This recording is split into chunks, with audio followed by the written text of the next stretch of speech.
వెంకటాపూర్ గ్రామానికి నీటిని వెంటనే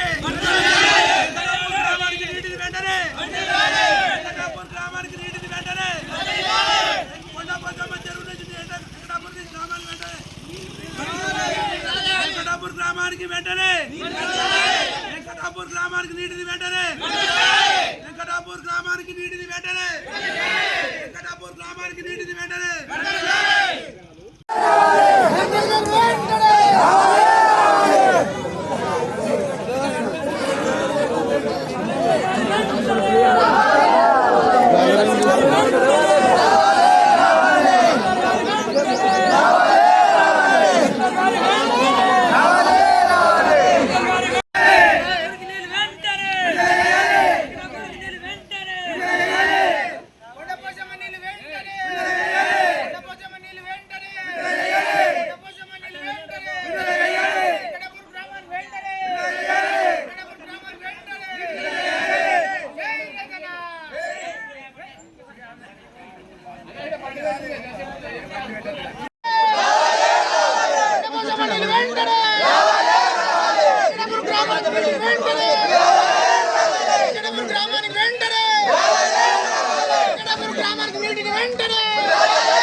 ఎన్ని ఎకరాల పోతున్నారు?